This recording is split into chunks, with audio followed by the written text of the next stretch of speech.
April 1945. The war was ending, but for one group of American soldiers, the deadliest mission had just begun. Deep in southern Germany lay an SS command bunker filled with high-ranking officers refusing to surrender. At dawn, U.S. troops launched a final assault. The gunfire echoed through the forest, and when the smoke cleared, the bunker was silent. What they found inside revealed the true cost of fanatical loyalty. A gripping dramatization inspired by the chaos of the war's final days, showing how desperation and ideology collided in the darkest corners of the collapsing Reich. Lieutenant James Mitchell was 24 years old and exhausted down to his bones. He'd been fighting across Europe for 11 months, from the beaches of Normandy through the frozen hell of the Ardennes, and now into the heart of Germany itself. It was April 18, 1945, and everyone knew the war was ending. Berlin was surrounded. Hitler was trapped in his bunker. The Third Reich was collapsing, but men were still dying. James sat in the command tent of Easy Company, 2nd Battalion, 506th Infantry Regiment, studying a hastily drawn map spread across a folding table. Around him stood his squad leaders, Sergeant Mike O'Brien, a Boston cop in civilian life, Corporal Tommy Vasquez from El Paso, and Private First Class David Cohen, the youngest of the group at 19. "Intelligence says there's an SS command post here." Captain Robert Hayes pointed to a spot on the map, deep in the Bavarian forest near the town of Dachau. "Underground bunker complex, probably built in 43 or 44. We've been getting reports that high-ranking SS officers have been filtering into the area over the past week." "Filtering in?" O'Brien asked, his thick Boston accent cutting through the tent's stale air. "That doesn't make sense, sir. Everyone else is trying to get out or surrender. Why would they be concentrating?" Hayes's jaw tightened. "That's what we need to find out. Division thinks they might be planning something. Last stand, scorched earth, we don't know. What we do know is that 2 days ago, a Wehrmacht officer tried to surrender to our lines and told us about this bunker. He said the SS officers inside are fanatics, true believers. They're not surrendering, and they're not running." James studied the map more carefully. The bunker was isolated, surrounded by dense forest with only one access road, the perfect place for a last stand or an ambush. "What's the mission, sir?" he asked. "Reconnaissance in force. Take your platoon, locate the bunker, assess the situation, if possible, secure it and take prisoners. If not..." Hayes didn't finish the sentence. He didn't need to. "When do we move out?" "Dawn. Joe 500 hours. You'll have artillery support on standby, but use it only as a last resort. We want prisoners, not craters. Intelligence wants whatever documents are in that bunker." After the briefing, James gathered his men. 32 soldiers, most of them veterans now, though they'd been fresh-faced kids when they landed in France. They'd seen too much, lost too many friends. Everyone was counting the days until they could go home. "One more mission," James told them as they checked their weapons in the fading light. "Intel says there's an SS command post in the forest. We're going to find it, secure it if we can. Stay sharp, stay together. We've come too far to lose anyone now." Private Cohen, cleaning his M1 Garand with practiced efficiency, looked up. "Lieutenant, is it true the war might be over in a week?" "Maybe sooner," James replied. "Which is why we're going to be extra careful. Nobody takes stupid risks. Nobody plays hero. We do this by the book. We all come back." But even as he said it, James felt the familiar knot of anxiety in his stomach. He'd given that speech before, and every time, someone didn't come back. They moved out at 0445 hours, while stars still dotted the sky. 32 men moving through the German forest in tactical formation, weapons ready, senses alert. The forest was eerily silent. No birds, no animals, just the soft crunch of boots on last autumn's leaves. Sergeant O'Brien moved alongside James at the front of the column. "Something feels wrong, LT," he muttered. "Too quiet. Even the wildlife has cleared out." James nodded. He felt it too. That sixth sense that combat veterans develop, the animal instinct that screams danger before your conscious mind understands why.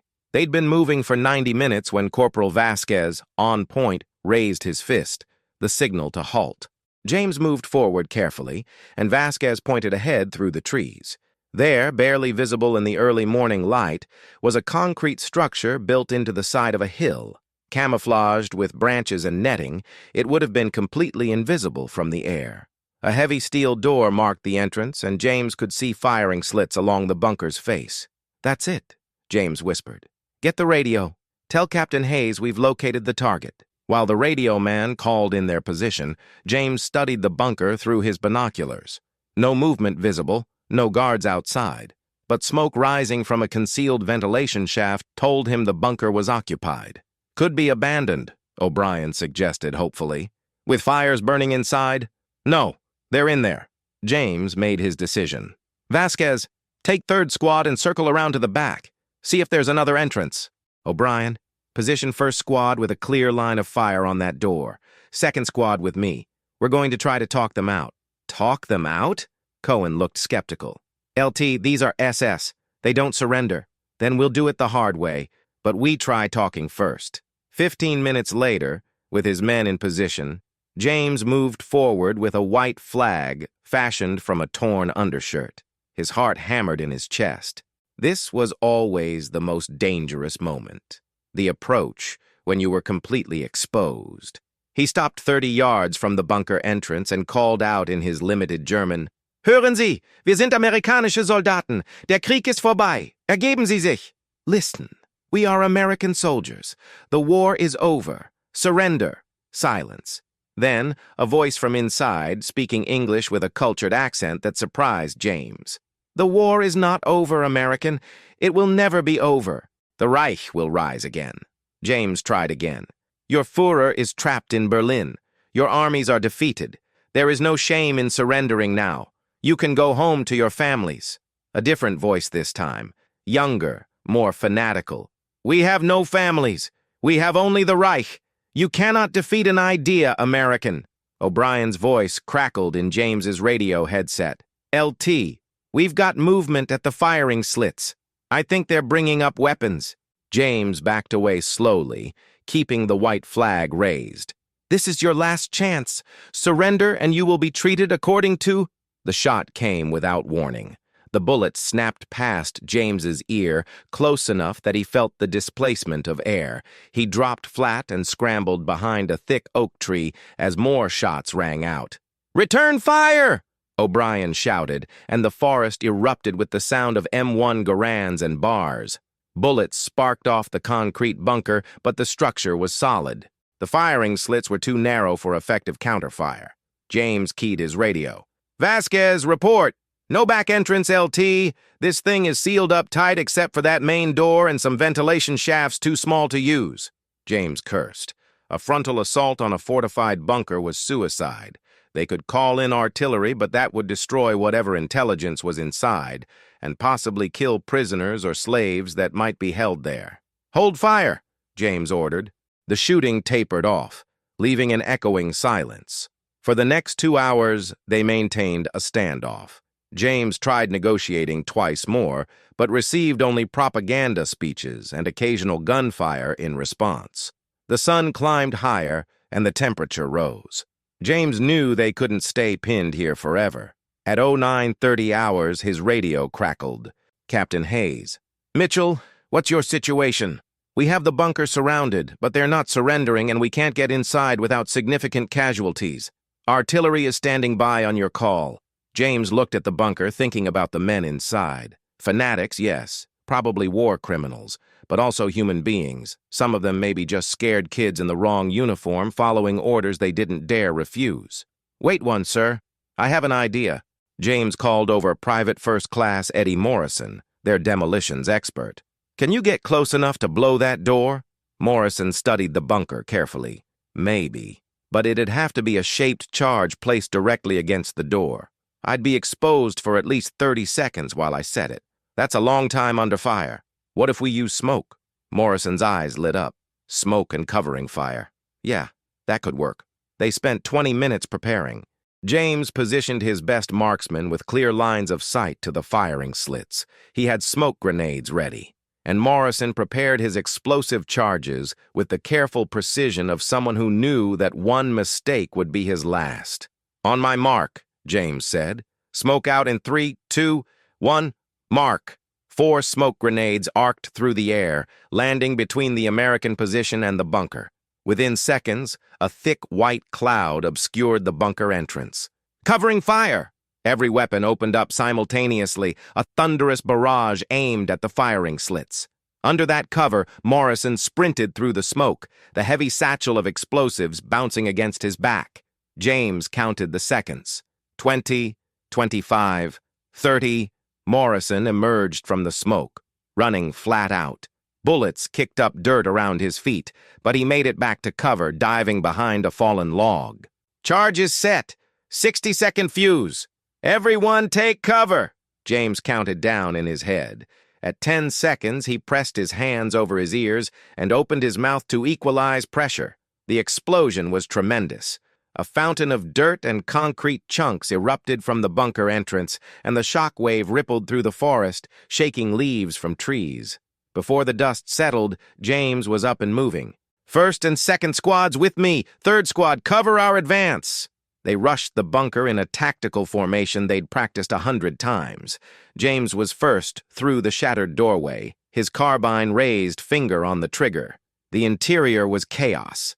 The blast had blown in the heavy door, and smoke filled the corridors. Emergency lighting cast everything in a hellish red glow.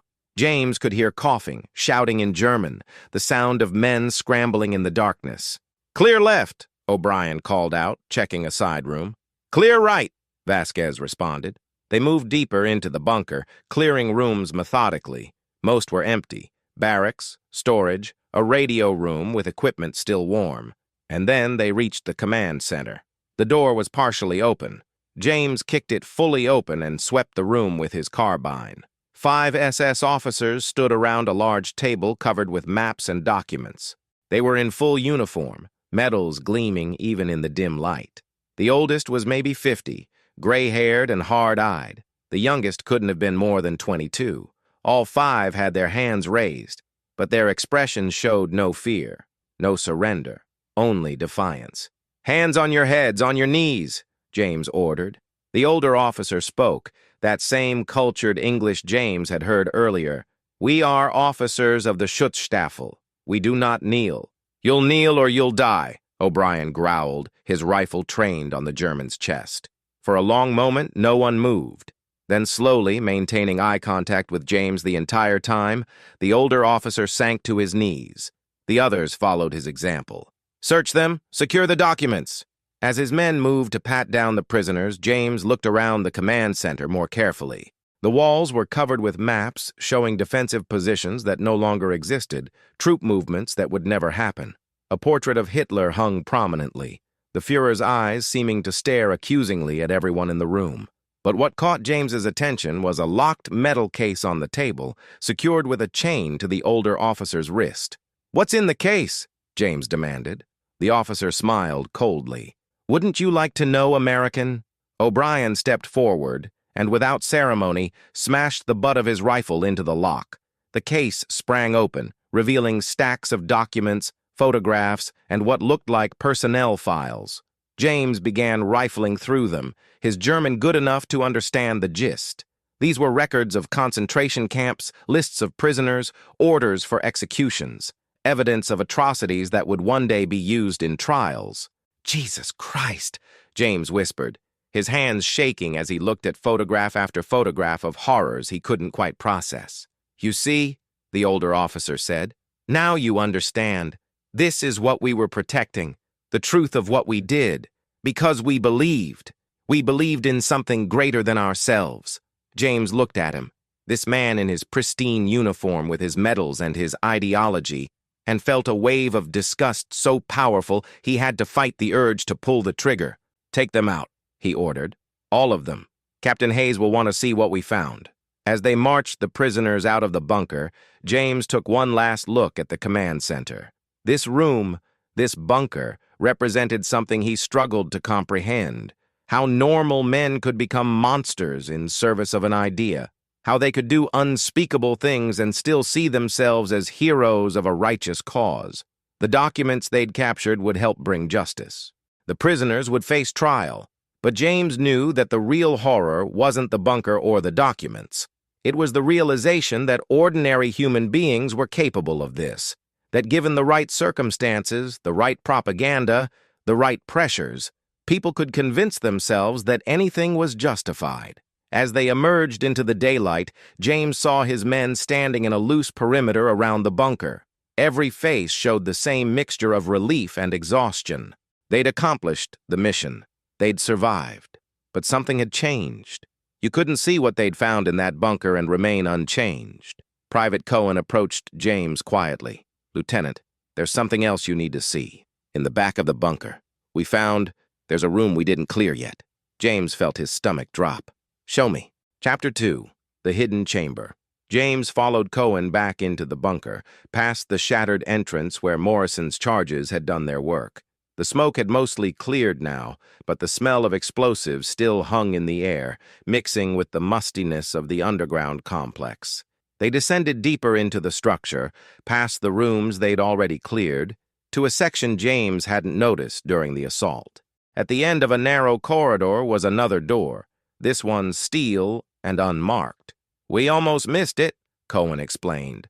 "Vasquez noticed air moving when we passed. Means there's ventilation behind it, which means there's a room." James tried the handle. Locked. He stepped back and fired 2 rounds from his carbine into the lock mechanism.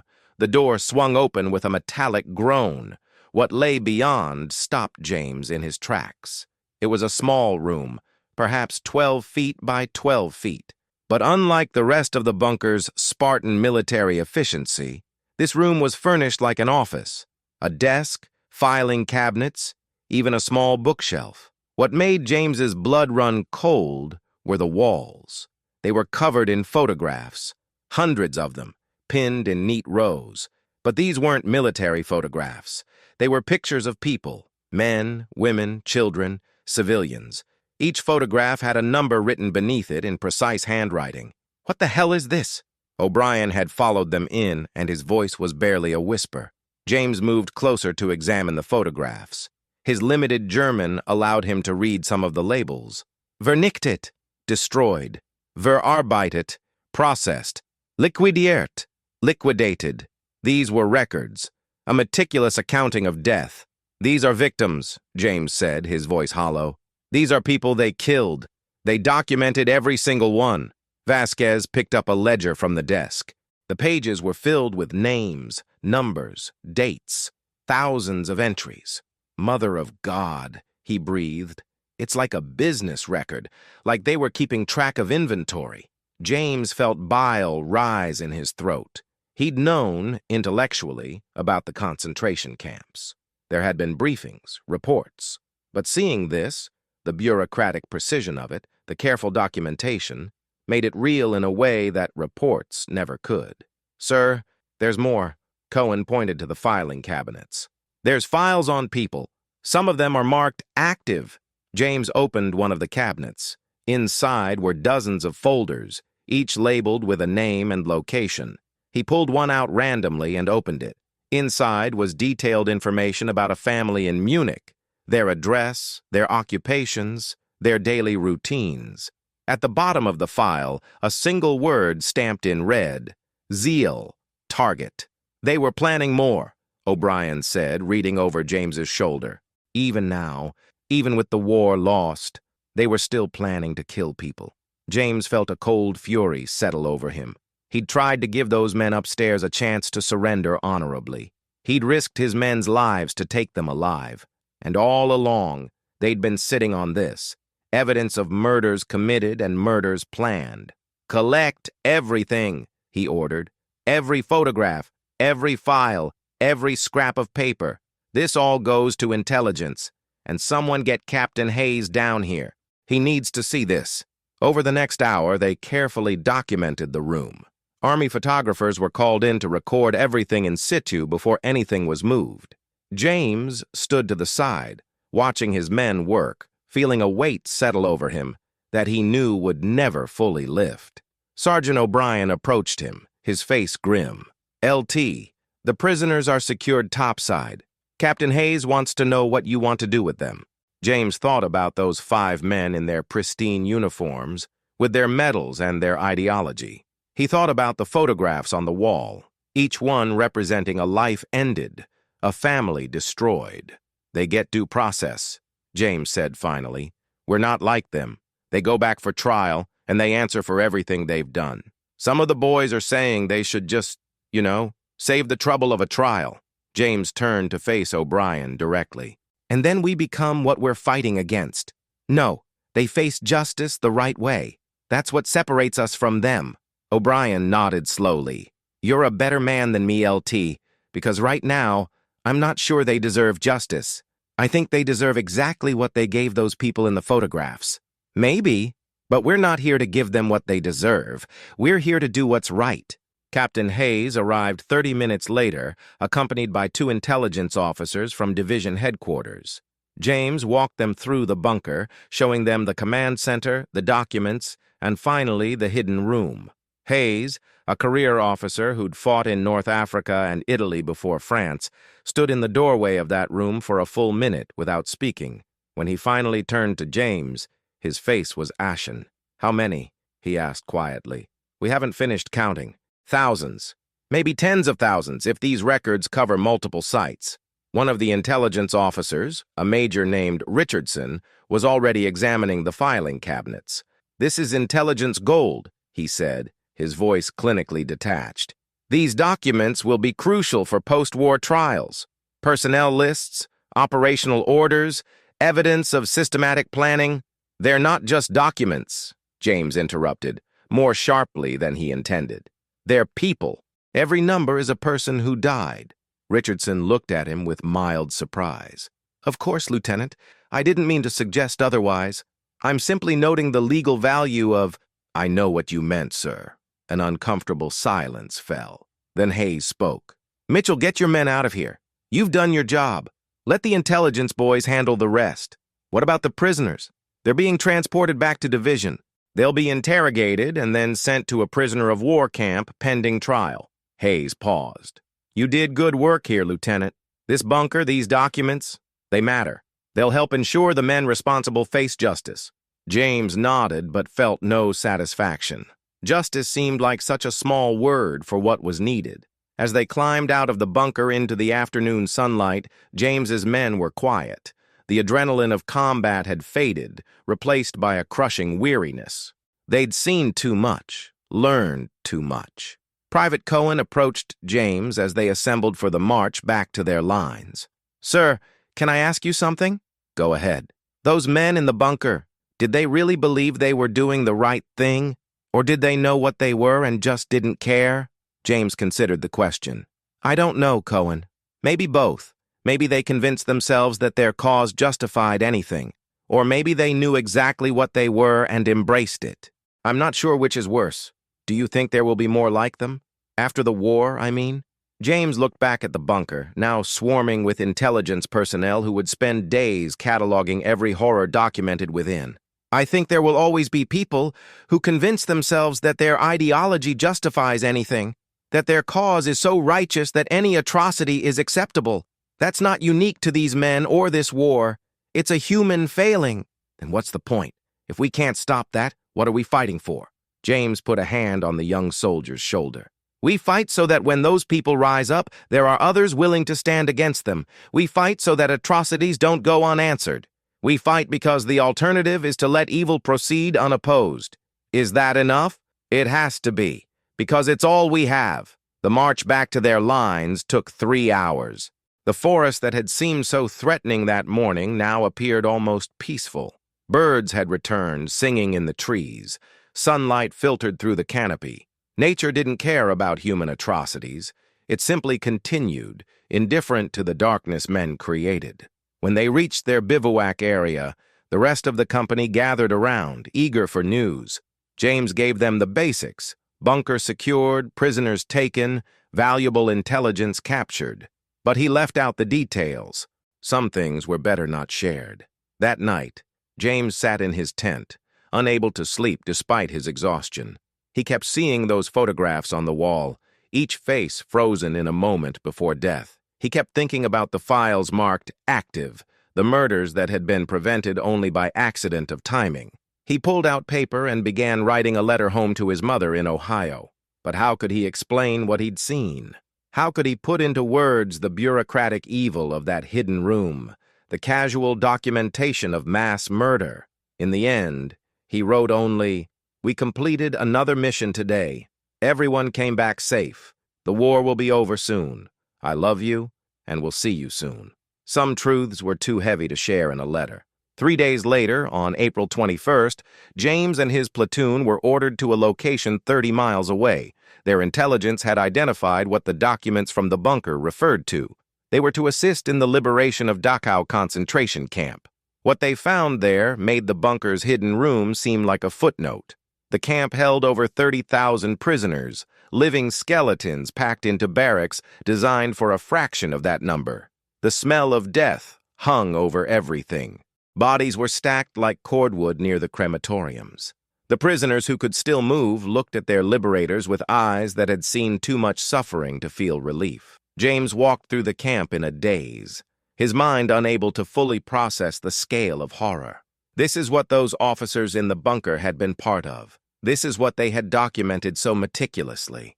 Private Cohen, who had asked James about belief and righteousness 3 days earlier, stood in front of one of the barracks, tears streaming down his face. "They knew," he said when James approached. "Those men in the bunker, they knew about this.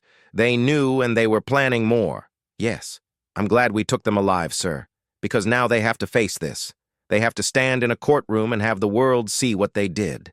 James nodded, but wondered if justice would ever be enough. How do you balance the scales against this?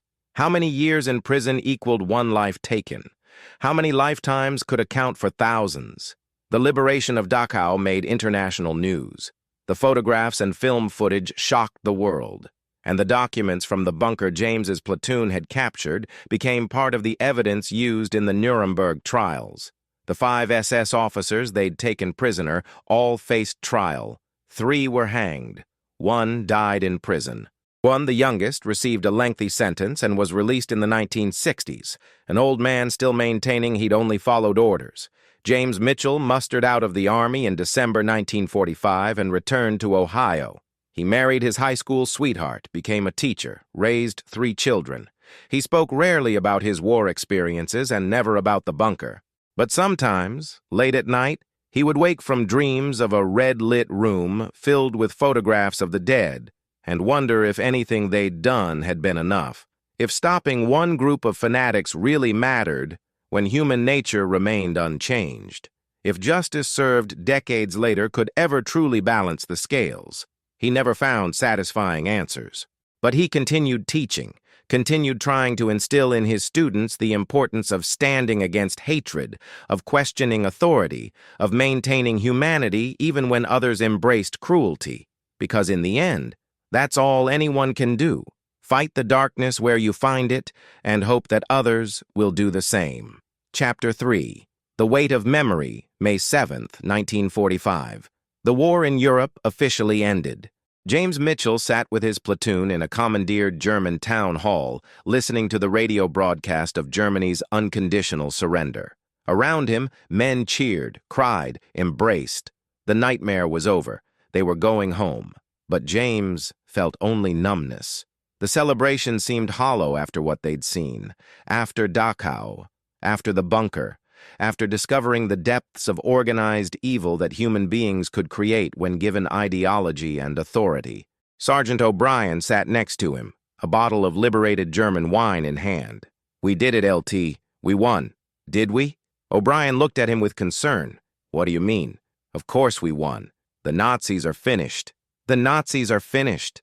But the people who believed in it? The ones who did those things? Some of them are dead. Some will face trial, but most will just go back to their lives, become shopkeepers and teachers and policemen. And they'll tell themselves they were just following orders, that they didn't really know, that it wasn't their fault. You don't think justice will be done?" James took a long drink from the bottle. "I think some justice will be done. The leaders, the obvious monsters, they'll hang. But the bureaucrats who processed the paperwork, the soldiers who guarded the camps, the citizens who looked the other way, most of them will just melt back into society. That's pretty dark, sir." "It's pretty realistic." Over the following months, James's prediction proved accurate. The major war criminals faced trial at Nuremberg in proceedings that shocked the world.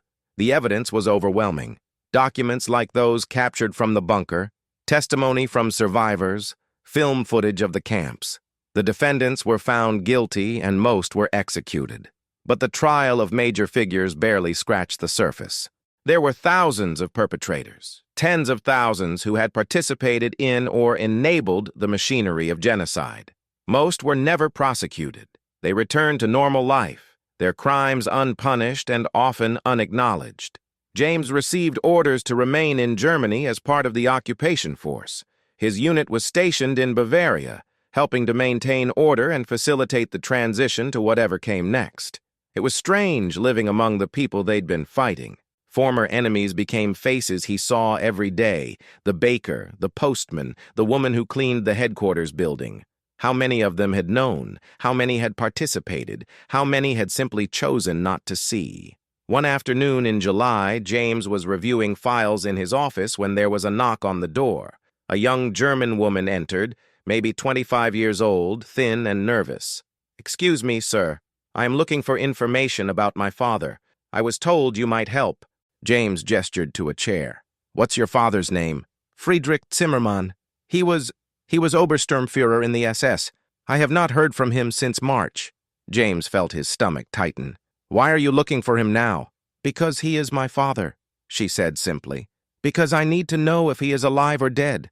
James pulled out the master list of SS officers who had been captured, killed, or remained at large. He found the name Friedrich Zimmermann. Status: in custody, awaiting trial. "He's alive," James said. "In a prisoner of war camp. He'll face trial for war crimes." The woman's face crumpled. "War crimes? But my father was a good man. He never hurt anyone. He was just a soldier doing his duty." James felt anger flare. "Just a soldier? What unit was he with?" I don't know. He didn't talk about his work." James pulled the full file. Friedrich Zimmermann had been stationed at Dachau. He'd been part of the administrative staff, processing prisoners, maintaining records, the same kind of bureaucratic evil James had found in that bunker. "Your father helped run a death camp," James said bluntly. "He was part of a system that murdered tens of thousands of people." "No," she shook her head vehemently. "No, that's impossible. My father wouldn't. He couldn't." "Did you ever ask him what he did? Did you ever question where he went every day?" "It wasn't my place to ask. In Germany, you don't question authority, you don't—" She stopped, realizing what she'd just said. James leaned back in his chair, suddenly exhausted. This woman, with her blind faith in her father, her unwillingness to question, she represented everything that had allowed the horror to happen. "Your father will face trial," he said more gently. "The evidence will be presented. Then you can decide for yourself what kind of man he was." She left in tears, and James sat alone in his office, staring at the file. Friedrich Zimmermann had a daughter who loved him, probably a wife too. Maybe he'd been kind at home, a good father, a decent neighbor, and every day he went to work at a death camp and helped murder people. How did someone do that? How did you compartmentalize that completely? That evening, James visited a small cafe frequented by American soldiers. Private Cohen was there, along with Corporal Vasquez and several others from the platoon. They'd formed a tight bond, these men who'd seen the worst together. "LT," Vasquez called out. "Come join us. We're celebrating Cohen's promotion to corporal." James raised his beer to Cohen. "Congratulations." "Thank you, sir. Though I'm not sure I deserve it. Didn't do anything special." "You survived," James said. "And you kept your humanity. That's more special than you think." They drank in companionable silence for a while. Then Cohen spoke up. "Sir, can I ask you something that's been bothering me?" "Always." "Those SS officers from the bunker, the ones we captured, I heard they're going to trial. But what about all the others? The ones who got away or weren't high-ranking enough to bother with? What happens to them?" James had been thinking about this constantly. "Most of them will go unpunished. There are too many, and the evidence is often circumstantial. The occupation authorities are focused on rebuilding, not on prosecuting every person who participated. That doesn't seem right." "No, it doesn't. But it's practical. You can't put an entire nation on trial. You punish the worst offenders and hope that the lesson sticks." "Will it?" Vasquez asked. "Will people remember?" James thought about the bunker, the hidden room with its photographs of the dead, the meticulous records of atrocities. They'll remember, for a while, and then gradually it'll fade. New crises will emerge, new enemies, and the lessons we learned here will become abstract, something in history books rather than lived experience. That's cynical, sir. It's realistic. Human memory is short, especially for uncomfortable truths. But even as he said it, James made a private vow. He would remember. He would carry the weight of what he'd seen, and he would teach it to anyone who would listen. Not the glory of victory, but the cost of allowing ideology to override humanity. In September, James received his discharge papers. He was going home. As he packed his belongings, preparing to leave Germany behind, he realized that part of him would always remain here, in that bunker, in Dachau, in all the places where he'd witnessed the depths of human cruelty. The troopship home was crowded with soldiers, all eager to get back to their lives. They sang songs, told jokes, planned their futures. James participated when expected, but his heart wasn't in it. He couldn't shake the feeling that they were all carrying invisible wounds, scars that wouldn't be visible but would shape the rest of their lives. When they finally docked in New York, the dock was crowded with families, with celebrations, with joy. James's mother was there, tears streaming down her face as she embraced him. His father stood to the side, proud and stoic. "Welcome home, son," his father said. "We're proud of you." James nodded, unable to speak, because coming home didn't feel like victory. It felt like escape, like he'd left something vital behind in Europe, something he could never reclaim. Over the following years, James tried to build a normal life. He used the GI Bill to attend college, became a history teacher, married his sweetheart Sarah, had children. On the surface, he succeeded in every way, but the nightmares never stopped. The hidden room with its photographs, the faces of the prisoners at Dachau, the cold confidence of those SS officers who believed, truly believed, that they were serving something greater than themselves. He rarely spoke about his wartime experiences. When asked, he would give generic answers about serving his country, doing his duty. He never mentioned the bunker. That was his burden to carry alone. In 1961, James received a letter from Corporal, now Dr. David Cohen. He'd become a professor of history at Columbia University and was writing about the liberation of Dachau. "I need to include our mission at the bunker," Cohen wrote. "It's important historical record, but I wanted your permission first, given that you were the officer in command." James sat with the letter for 3 days before responding. Part of him wanted to keep it buried, private, forgotten. But another part knew that Cohen was right. It was important that people know. That the meticulous evil of that hidden room be recorded, be taught, be remembered. "You have my permission," he finally wrote back. "But please emphasize this. Those men we captured believed they were heroes. They died or went to prison still believing their cause was righteous. That's the real danger. Not obvious monsters, but normal people who convince themselves that their ideology justifies anything." Cohen's book was published in 1963. A single chapter detailed the assault on the bunker and what they found inside. Most readers probably skipped over it, just one incident among thousands. But James knew it mattered. One voice recording what happened. One testimony to the cost of fanaticism. It wasn't much, but it was something. Epilogue, the fiction. The story you've just heard is a work of historical fiction. While it is based on real events and the historical context of April 1945, the specific characters, the bunker assault, and the particular details are dramatized for narrative purposes. What is real? American troops did advance through southern Germany in April 1945. They did encounter SS units that refused to surrender even as the war ended. They did liberate Dachau concentration camp on April 29, 1945. They did capture extensive Nazi documentation that was used in the Nuremberg trials. Many Nazi war criminals did maintain their fanatical beliefs, even when facing execution. The systematic documentation of Holocaust victims did exist in captured German records. What is fictionalized? Lieutenant James Mitchell and his specific platoon are fictional characters. The specific bunker assault as described is a dramatized composite of similar operations. The hidden room with photographs represents the kind of documentation that existed, but this specific room and its layout are fictional. The dialogue and personal interactions are created for narrative purposes, the truth beneath the fiction. The real horror of April 1945 was not any single bunker or single group of officers. It was the systematic, bureaucratic nature of the evil that had been perpetrated. The Nazis kept meticulous records of their atrocities, not because they were ashamed, but because they saw it as necessary administrative work. American, British, and Soviet forces did capture thousands of SS officers in the final days of the war. Many maintained their ideological commitment even when facing trial and execution.